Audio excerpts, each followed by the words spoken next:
Sizer. Nothing personal word of the day. October 20th. It's Sizer. What do I mean by that? As in a ring sizer tool. You ever seen one of those tools where it's on a big keychain and there's like 50 circles on it? It's called the ring sizer tool because people put their fingers in a hole and try to figure out what size ring they have. And when you're carrying around this ring sizer tool, it makes this amazing jingle jangle sound. That is the sound that you crave. That's the sound that you work for from the first day of spring training to the last day of the season in your last game after the last out. That's the sound you work for when the season ends as you head into your off season, all for one thing. So you can walk around your office, walk around your clubhouse, and jingle jangle the ring sizer tool. It's World Series Game 1 today. I brought out the World Series ring. This is why you play. I'm showing it on camera right now. This is the Marlins 2003 ring. As I like to tell people, yes, it's big. Yes, it's gaudy. Gaudy, I think, maybe the architect in Barcelona.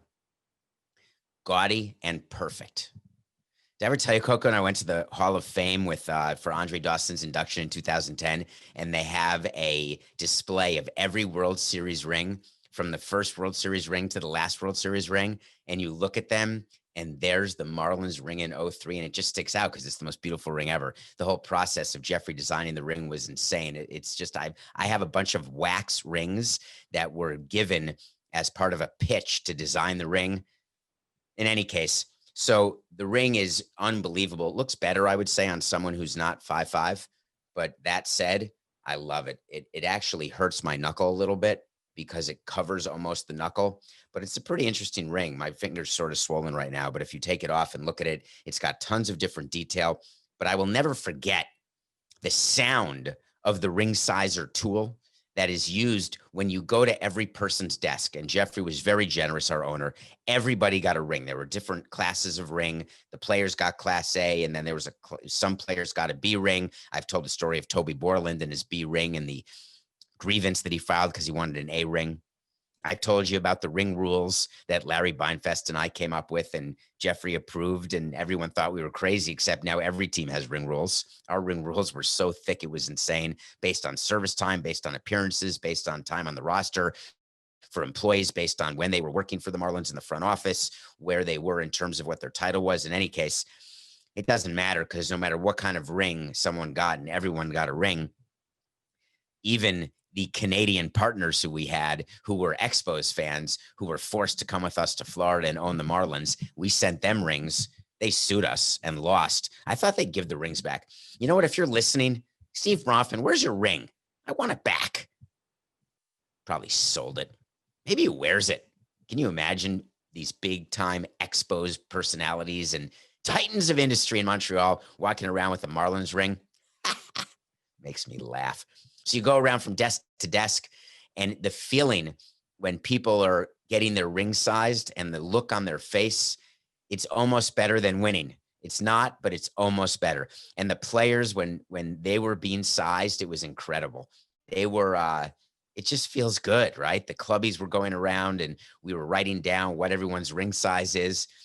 And we had a player, and I'm not withholding his name because I can't remember which player this was. I got to ask Conan because he'll know. So we went to, it may have been Urbina. I think it was Ugueth Urbina, but I'm not going to confirm it only because I can't.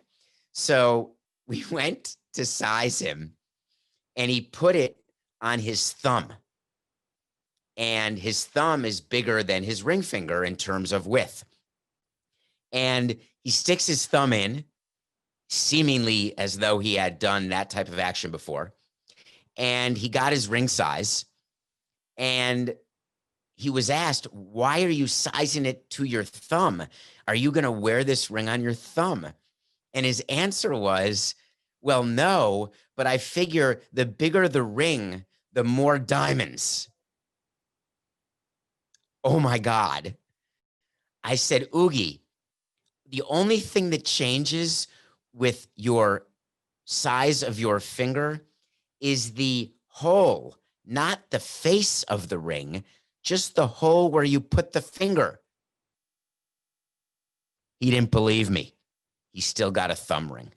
Makes me laugh. I assume it was taken away from him when he was sent to jail, although now he's out of Venezuelan prison. So maybe it's back on his thumb. Maybe he needed the ring to use as trading so that thumbs wouldn't be stuck somewhere else. So anyway, the reason I wanted word of the day to be Sizer is that everyone in a front office, every owner, every president, every GM, every player who's won, they know that sound. And all of the work that these teams have put in, this has been a hard season. I think we can all acknowledge that fact. It got off to a bumpy start. There were tons of arguments that we detailed here on Nothing Personal between management and the union. No thought that a season would actually happen. Rob Manfred saying the season's in jeopardy. Breakouts happening.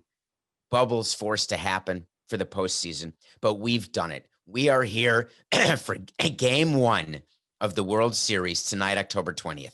The Los Angeles Dodgers are facing the Tampa Bay Rays. We talked yesterday and predicted, and you got it right. We know that Walker Buehler is not pitching game one. He's pitching game three, so he can pitch game seven for the Dodgers.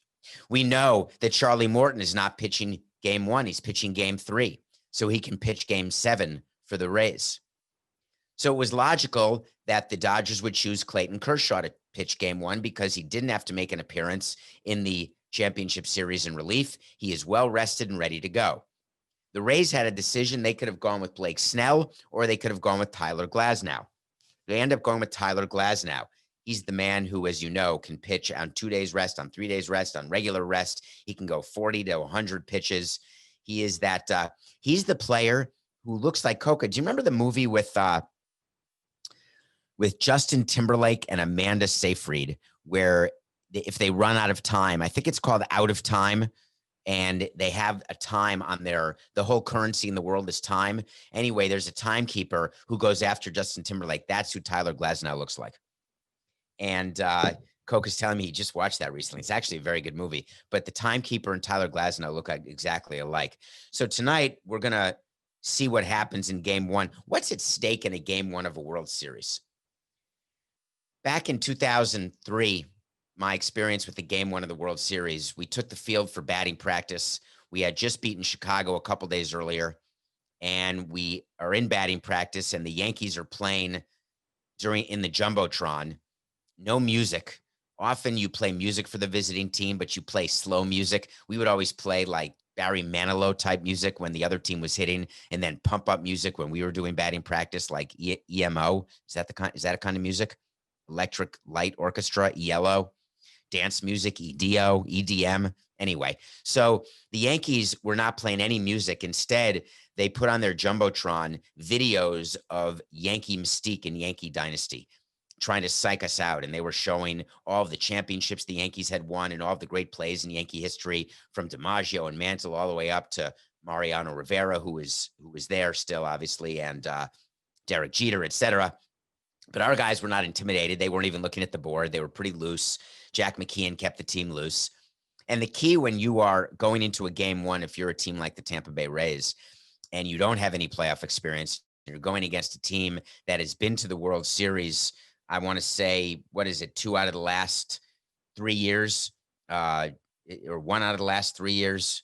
They lost to the Nationals last year. I did this yesterday. This is called a brain fart. They lost to the Nationals. Then they lost to the Astros in the World Series. I think they may have lost to the Red Sox in the World Series. I don't know. Either way, they've been around forever. What is it, Coca? Could you just tell me so we can finish this show? The Dodgers have lost back-to-back World Series. Thank you. And then last year, they were trying for 3 in a row, and they lost to the Nationals. Now they're in the division series. Now they're in their 3rd World Series in 4 years. Thank you. That's what it is. So they've been there. Absolutely. They are not nervous. They're loose. Everything's fine. The Tampa Bay Rays haven't been there since 2008, so none of the players on the team have been there at all. And their view is we have nothing to lose. But that's not the real story of game one. The story is you want to win game one if you're the Tampa Bay Rays, because you're going to win twice by winning tonight. If you win in the following way. And this is what the Rays are saying to their players when they're in the hitters meeting and in the pitchers meeting, which is what you do before every series starts, not just a playoff series, but anytime you play a team, you've got a hitters meeting with the hitting coach where they go over the entire pitching staff of the opposing team. You have a meeting with the pitching coach and the entire pitching staff to go over the hitters on the other team. And you have the manager who sort of goes between meetings, sometimes doesn't go at all, just sort of watches it happen. What you're saying right now to the Rays hitters is the following. Get to Clayton Kershaw, because if we win tonight's game and Kershaw has another mediocre game, which continues the narrative of his poor postseason performances, where each round of the playoffs, his ERA gets worse and worse. His World Series ERA is over 5. If you get him out of the game in the 4th or the 5th inning and we score 4 or 5 runs off Kershaw, regardless of what happens, what we have done is taken Kershaw out of this series. And that means they're left with Buehler and then Gonsolin and then Urias and Dustin May. Clayton Kershaw, their anchor, it would be incredibly deflating. Now, if we win the game and Kenley Jansen blows the save, or we get to their middle relief and we make them question their bullpen, that's all good because we want to win the game. But the double win is getting to Kershaw. Conversely, what the Dodgers are saying to themselves is they are having a talk with Kershaw. And if you're Dave Roberts, you're doing this. If you're Andrew Friedman, you're doing this because Kershaw's a veteran.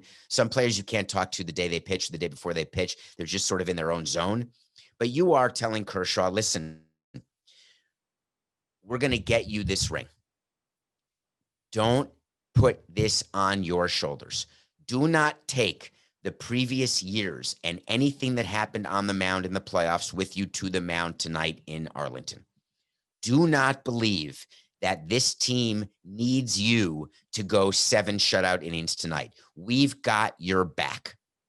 What they're really saying to themselves is, holy Christ, if Kershaw does not pitch well, we're going to have a problem over a 7-game series with off days because the Rays are a superior bullpen team, and they've got a chance to have a rested bullpen for the entire 7 games. And they also know the Rays have a deep rotation with 3 starters deep, and the Dodgers are iffy with their 3rd starter being Dustin May or Urias or Gonsolin. So there really is tremendous pressure on Clayton Kershaw, but they're not going to let him know that. And then in the hitters meeting on the Dodgers side, they're saying the following. Do us a favor, please. Mookie, Corey, Justin, that's Betts, Seager, Turner, please get Clayton some early runs. The key to this game is getting Kershaw early runs so he can breathe. And you will see him actively become more relaxed if he's not locked in a tight game against Tyler Glasnow. In this game of chess, you've got the Rays who are saying to Glasnow, just hold them off because we're going to get to Kershaw. You're going to get run support. But the key for you will be in the bottom of the 1st inning. If we can't score for you in the top of the 1st, you've got to get through the 1st inning with a 0. Because make Kershaw go on the mound in his 2nd inning without any run support. So there's a ton of back and forth that's going to go on. It is going to be incredibly fascinating to watch. We've got ourselves a World Series. Now, I remind you what my pick was. The Tampa Bay Rays winning this series in 7 games. Not a popular pick because they are major underdogs. I think the line opened at 210, which means 2-1 favorites for the Dodgers. I think it's gone down a bit, maybe to 185.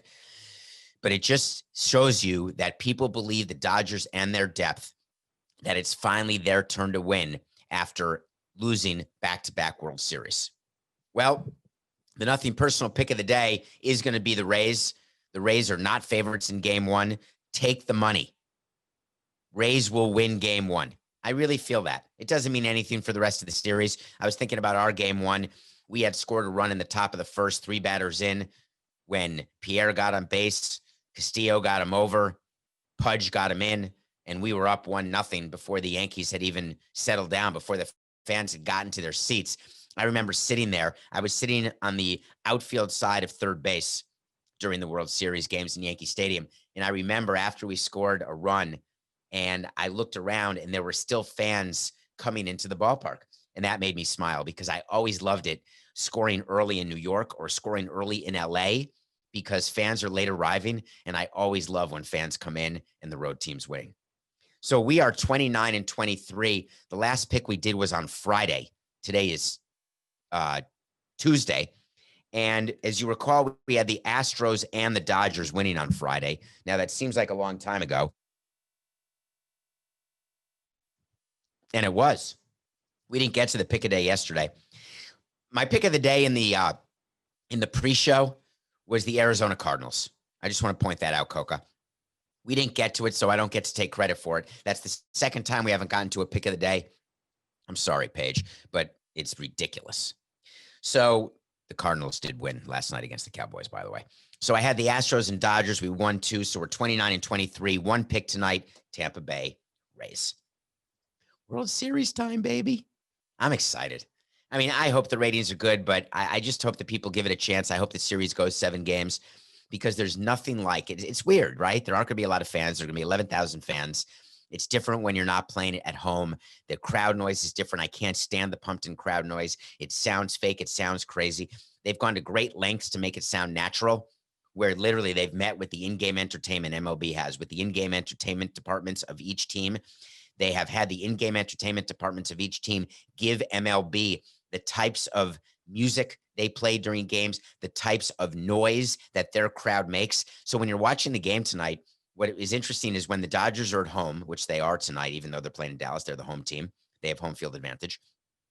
You have when there is a big strikeout or a big strikeout by the Dodgers, you may hear some like hissing or booing.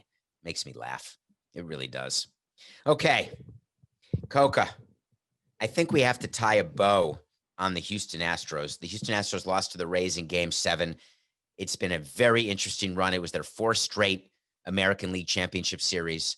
They ended up winning 1 World Series only. But I think we need to talk a little bit about the Astros' legacy. And luckily, someone agreed with me. Play me some music, Coca. You know what I want? I want to talk to Samson. You want to talk to Samson? That's from the movie Half Baked. I'm now in a studio in Stamford, Connecticut, and I am 0 baked. But I can still do this segment. I'm going to do it very calmly. No, I'm not. So you want to talk to Samson? Get in my Twitter at David P. Samson. Ask me a question. Get in Instagram. Get into the DM. Someone asked me a question. What will be the Astros' enduring legacy following their loss in the American League Championship Series? Thank you for asking that. I appreciate any questions that you have. I try to answer them, as you know. The Astros are a complicated team. Do you remember when Jeff Luhnow was hired as the GM after Jim Crane bought the team from Drayton McClain? You remember when the Astros tore it down and had a historic streak of losing. It was only 9 years ago, in 2011, when the Astros lost over 100 games. It was 8 years ago in 2012 when the Astros lost 100 games. It was 7 years ago in 2013 when the Astros lost 100 games. 3 years in a row of absolute crap on the field. They had high draft picks every year, number 1 picks. They brought in Correa. They had Altuve, Springer. Their only draft pick who didn't work out was a guy named Mark Appel, was a pitcher they drafted. Didn't happen for him. I don't think even Appel is in the big leagues. I think he may have gotten 1 cup of coffee, took 1 sip, spit it out, and he was done. The Astros won 1 World Series since their teardown. There was a thought that they'd be a dynasty. There was a thought that they'd win back-to-back, 2 out of 3. When they were in the World Series last year against the Nationals, win 2 out of 3 World Series, you got yourself a dynasty. Get back to the World Series by winning Game 7 this year. You're in 3 World Series like the Dodgers, but you already won 1. You win another, that's 2. That's the beginning of a dynasty. The enduring legacy of the Astros will be the following. They only won 1 World Series. I say only because they were built to win more. They were expected to win more. They almost won more, and they didn't. You combine that with the sign-stealing scandal, which plagued them this entire season, and you've got yourself a team with one championship that seems tainted because it happened right during the height of sign stealing. You compare that to a legacy like the Dodgers. If the Rays win this World Series, the Dodgers and their 8 division championships, their 4 World Series appearances, or 3 World Series appearances in 4 years, and 0 titles, there is no legacy. They're a team that might as well be the Cleveland Indians, who had that great run of going to the World Series in 97. That great team lost to the Marlins. That great team with Albert Bell and Kenny Lofton. Then another good team this year in the past few years when they had a new window with Francisco Lindor. They had Brantley for a while before he went to Houston. The point is, if you don't win a ring, you cannot be considered to not even have a dynasty. You cannot be considered a great team. And that's not a controversial take.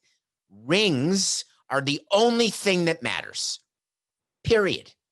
Don't give me division championships. Don't give me World Series appearances. Don't give me great pennant rings, because, by the way, you do get a ring when you win the pennant. It's just a small ring that no one wants to wear because it's called a loser's ring. Winning the pennant and losing the World Series, you put that in your drawer, and then you auction it off on eBay. The Astros' complicated legacy is that of failure. It's that of cutthroat cheating. It's that of players and GMs and owners who looked the other way, who felt as though they could not compete on a level playing field, even though they had what I think was the best team of the past 5 years. But they were so desperate to be so much smarter than everyone else, so desperate to be so much more evolved, so much more technologically proficient, so much more everything, that they lost the line of right and wrong. There is no coincidences in this world. Jeff Luhnow, the disgraced general manager, who came out with a statement after he was suspended for a year, saying that he knew nothing, he had nothing to do with it. He is ashamed that he's even associated with it. And I said on this show, he doth protest too much. He's been quiet since he got suspended. There was some thought in his delusional mind that he'd come back in the game in a leadership position, not realizing that he'll never have another chance, holding on to the desire to have another chance. Well, the Astros season ended. He realizes he's not going to have another chance. And Jeff Luhnow last night went scorched earth for no reason at all, but trying to continue to rehabilitate his reputation, not understanding, not listening to nothing personal. You don't rehabilitate your reputation by bringing people down to where you exist. You rehabilitate your reputation by rising up to join people who are not down where you are. Jeff Luhnow said it's pretty clear who was not involved, and I don't know why that information, why that evidence wasn't discussed in the ruling by Commissioner Manfred. The people, Luhnow said, who were involved that didn't leave naturally to go to other teams are still employed by the Astros. None of those people faced any repercussions, Luhnow said. They weren't discussed in Manfred's report, but the evidence is all there that they were involved. I think the investigation was not attempting to really uncover who did what and who was really responsible. The goal of the investigation was to deliver punishments that Rob Manfred, the commissioner, could feel good about and that would calm the panic. He didn't stop. They had to create a case they felt good enough about in order to punish me. Rob Manfred's reading his quotes, and do you know what Rob Manfred's doing? I've been with him when he's read ramblings by people who are out of the game, when he's read like what happens when the old commissioner, Fay Vincent used to be the commissioner. He got kicked out basically by the owners. And Fay Vincent has become this amazing spokesperson contrarian. He's the one who writers go to when they want to hear someone speak negatively about baseball or negatively about Bud Selig or negatively about Rob Manfred. They go to Faye Vincent. So PR people will walk into Rob Manfred's office and they'll read him, hey, did you see what Faye said? He said the following 5 things. Rob Manfred looks up. Bud Selig did the same thing because I've been in the room when both of them have seen comments by Faye Vincent. He looks up, he looks down, he looks away and says, okay, what's next? Like he's Jed Bartlett in the West Wing. They don't care one tinker's damn. How's that for a mixed metaphor? They don't give a tinker's damn and they don't care one iota about Faye Vincent. And that's what they're doing to Jeff Luhnow.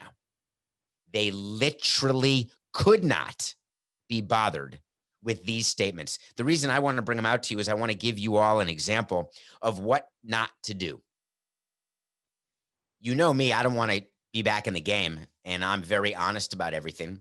And my scorched earth is not personal at all, even if you think once in a while it gets too close to the line. But the reason it's not personal is that there's no reason to be personal when you've got the facts and you've got the memory and you've got the stories to tell that actually happened. What Jeff Luhnow did here was so blatantly trying to again take the focus off him, which is preposterous because you all know better. If you're watching this, you're listening to this on wherever you get your podcasts and downloading and subscribing, thank you. You know very well that Luhnow ruled that team with his owner, Jim Crane, with a meddling, not pejorative, but a meddling iron fist. Meaning that there was not a player who took a crap without the GM knowing. There was not a scouting report given to the manager that was not approved by the GM. There was not a lineup that was put out there and a batting order that was not approved by the GM. There was not a capital expense in the form of a camera or a dugout TV that was not approved by Jeff Luhnow. There was not one thing. And so for him to say that there were other people involved, well, of course there were. Jeff Luhnow didn't hang up the TV in the dugout. Jeff Luhnow didn't set up the camera in center field. Jeff Luhnow didn't hit the garbage can. There were computer programs and algorithms that Jeff Luhnow had that were prepared for and invented by his analytics department. Everyone knows that. Everyone knows that there were people doing their job because that's what they were told to do. Now, I could get into a tired discussion with you easily about what to do when your boss tells you to do something that you know is wrong, that you cannot just blindly follow. But that said, when you are in the baseball department and you're in the analytics department and you're 23 years old and you've written a code to steal signs, you're going to tell the GM and your boss, your direct report, that you've got this done. You know very well it's going to be used to steal signs, even if you're told, by the way, we're never going to use this in game. Never, never, never, never. You know exactly what it's going to be used for, because when you are in the video department or the analytics department, you're watching the game and you are seeing the Houston Astros hitters not biting on any curveballs. You're seeing them get down on the knob when they're sitting dead red fastballs and they're connecting and crushing. You know exactly what your work's being used for, but you can turn a blind eye, put your head in the sand and say, listen, all I did was prepare a report because I thought we were going to use it for advanced scouting. But then your GM goes public, your old GM goes public saying that there's still people there who knew about this. Give me a break. The reason why Jim Crane wasn't punished and you were is because Rob had to make sure that he kept 23 votes in the ownership to keep his job. Every single owner in Major League Baseball knows that Jim Crane knew about this and was involved. Every single one. And every single GM or president of baseball operations knows that Jeff Luhnow not only was involved, but was the architect of this sign stealing, because every single other president and GM knows when their own team is stealing signs.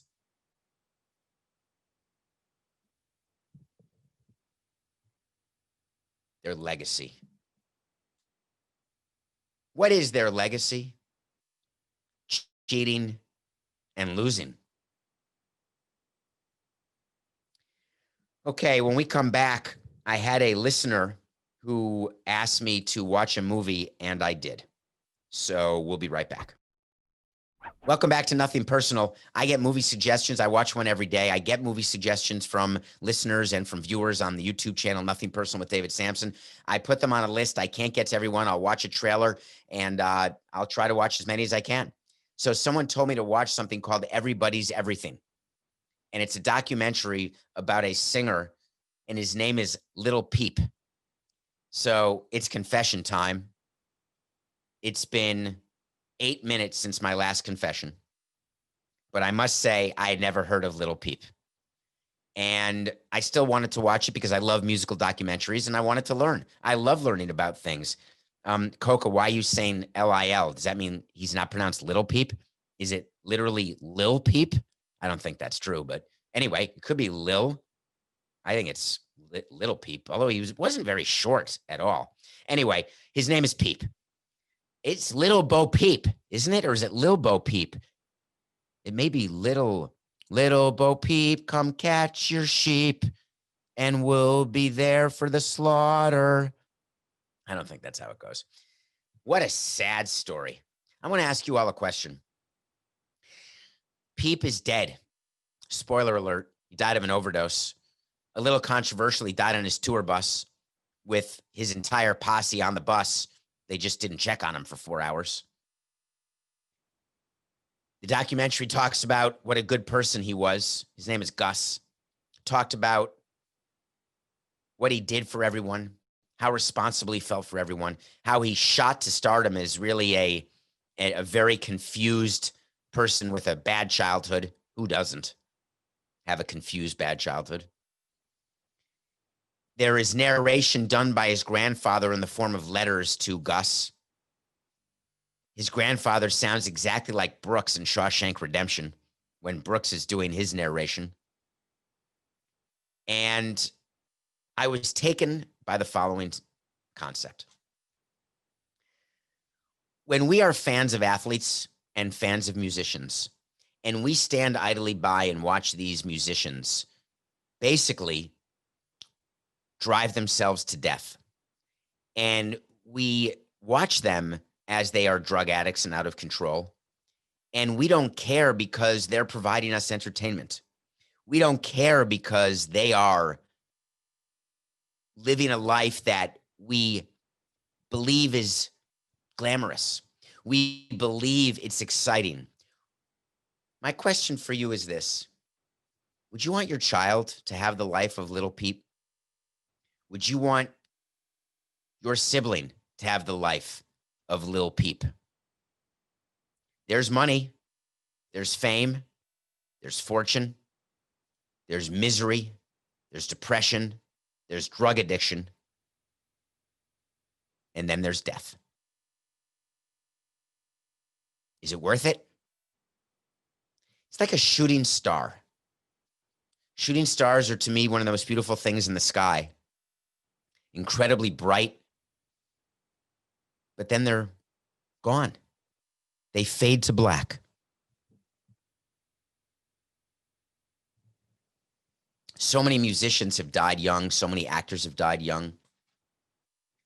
I find myself feeling guilty when I laugh at Chris Farley and when he uses his weight in his comedy. Love John Belushi, Jimi Hendrix, Janis Joplin, Amy Winehouse. I could do an entire show on musicians who have died young, actors who have died young, Philip Seymour Hoffman. Their addiction is what fuels their creativity, they say. Their addiction is what helps them cope with the fact that they're a shooting star. They acknowledge that they're a shooting star while it's happening. Does that mean people who acknowledge that they're not going to live long lives, that we should just let them go? It reminds me of some interviews that happen of kids in the inner city who don't get any breaks, don't get any luck, feel like they have no choices to make. When you ask them, what's your life going to be like when you're 52? And they answer, 52? I'm never going to be 52. And then we go back to eating our dinner, trying to make a difference as best as we can, knowing we can't.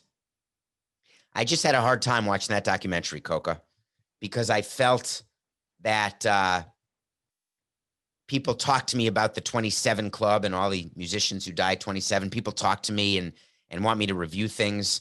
And I just find myself troubled by my absolute willingness to be entertained by these musicians after they're dead. I still listen to their music, to watch the movies of these actors. And I feel literally zero guilt over it. And I was watching Everybody's Everything, and I was wondering if maybe my approach has been wrong. And maybe it's not fair of me to need people to live that kind of life in order to be creative or in order to entertain. And then I think to myself that maybe those two concepts are actually married. People talk about creative artists and talk about musicians and actors and authors and painters, sculptors, and they say they've got in their brain this ability to create, but part of that makes their brain not function in what we would call a normal way. And that causes them to live to the extreme, and often it leads to a shorter lifespan. Maybe we thank them for what they added to the world while they were here. And maybe we acknowledge that there are going to be shooting stars in this world in the form of people. And maybe we come to grips with it, or maybe that's just rationalization. I appreciate you telling me to watch Everybody's Everything. It made me think a lot. It is a documentary well worth watching, even if you've never heard of Lil Peep. Okay, so a couple things going on today that I want to touch on outside of sports. The first one is there's going to be another presidential debate, and big news came out just yesterday that the microphones during the presidential debate are going to be muted while the other candidate is giving his 2-minute direct response to a question. The reason why the Presidential Commission on Debates, or the Presidential Debate Commission, I think it's the PDC or it could be the PCD, whichever it is, the people in charge of presidential debates were so distraught over the last debate, which was such an absolute clusterfuck and such a disgrace and so embarrassing, because both candidates did nothing but interrupt. There was name calling. You couldn't really understand what anyone was saying. There was a call by many people to MTM. So the commission decided they were going to mute the mics. And I've got a small issue. Why is it that two people who are running for president, we have an election 2 weeks from today. The debates are for the undecided voters. Otherwise, you're just preaching to the goddamn choir. If you're voting for Trump, you don't need the debate to remind you that you're voting for Trump. If you're voting for Biden, you don't need the debate to remind you that you're voting for Biden. But what about the people who actually are undecided, who I'm calling on to come vote and learn about each candidate, understand what they stand for politically, domestically, internationally, socially, learn the issues. There's the Google. All you have to do is research what matters to you. Are you a one-issue voter? What's your issue? Where does your candidate stand on that issue? A debate is meant to give undecided voters insight into a candidate's view of an issue that matters to a undecided voter. It's not about name calling, which Biden did. It's not about interrupting and shaming the way Trump did. It's about having a moderator say, okay, healthcare, what are you going to do? because there are undecided voters out there who are wondering what's going to happen with their health care. Tell me about pre-existing conditions. Tell me about taxes. Don't tell me that everyone got a $2,000 refund. I can name you a million people who didn't get a $2,000 refund. But wait, is it true? It'd be a great debate. Joe Biden, you want to take that money out of their pocket. You're going to take away the refund. Joe Biden needs to respond. No, I'm not. Yes, I am. Back and forth. A debate is not about having to mute the microphones because of the disrespect shown by each candidate to each other, because the worst part is it is the disrespect shown to you, the public, the voters. Those politicians work for you. You don't work for Trump or for Biden. They work for you. You are deciding the future of our country, the immediate future, the next 4 years. Go down ballot. You're deciding things from your community, whether it's community, your county commission, your city commission, your town sheriff, your property appraiser. Show some pride in what our system is, our democracy. Our president debate commission is not showing any pride, because they should walk into the dressing room of each candidate and say, listen, here's how it's going to work. We're not muting your mics. Show some pride to the American public and the millions of people watching. Instead, it's like we're kindergartners.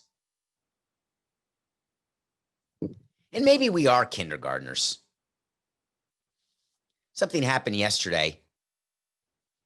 What is it about human nature that we revel when famous people or public people have a problem? They have a problem in their marriage. They have a problem with technology. There's a man named Jeffrey Toobin. Jeffrey Toobin is a legal analyst, a learned man, a smart man, a prolific author and writer. He was on a conference call, a Zoom conference call. He thought his camera was off, but it wasn't. And he started to pleasure himself on camera. He's now taken a leave of absence. He's being suspended. There's investigations going on. What are you investigating? The fact that as a boomer, he couldn't figure out whether his camera was on or off? That he has judgment that he felt like he couldn't wait to take care of himself until the Zoom conference call was over? Maybe he was in a rush. But why is it front page news? Why is it that we are so interested in that sort of salacious news? Because it wouldn't be front page. It wouldn't be the lead story. It wouldn't be this huge thing unless we, as the consumer, bought it and craved it and needed it and wanted it. I'm just asking you to ask yourself, why do you throw stones when you live in a glass house? Why do you make fun of people when you actually do the same thing they do? There's an old story. Do you pleasure yourself? 90% of the people say yes, and 10% of the people are lying. What's the difference? There's no laws being broken. It's unfortunate only because who wants to see it? That's why you do it in the privacy of your own home or with your partner. But yet, we put it on the front page of the paper. It becomes a leading story because we think as a community that, oh, we want to read it. We are reveling in the misfortune of others. It's like a world of schadenfreude, which is a word I use. That's my favorite word. Happiness at the misfortune of others. Why do we take happiness as a species in the misfortune of others? Why? I'm just as guilty as the next guy. I read the article. I went on YouTube trying to find the video. I wanted to see it. I wanted to see the mechanism, lotion, tissues, whatever. I just want to see what's happening. But the fact that his company is going to suspend him, that they're going to investigate, well, I've got to wait to see. Wait to see is when I say something's going to happen. And if it does, it does. And I'll tell you. If it doesn't, it doesn't. I'll tell you. Jeffrey Toobin will be reinstated in his legal analyst jobs. He will get every one of his jobs back. This is not like people who are racist, misogynistic, sexist. This is someone who didn't know how to work a computer and made a mistake. And he wore it. He gave a quote. He said, listen, I apologize. He didn't apologize for the act. He apologized for the stupidity of the way it works and the way it went down by not knowing how to work the Zoom. The embarrassment that family and friends and employers are thinking. He apologized to all of them. Jeffrey Toobin and everyone around Jeffrey Toobin, at the end of the day, all subscribe to the same theory. And it's one that you know very well. So please do it with me. It's okay, Mr. Toobin, because it's business. This is nothing personal.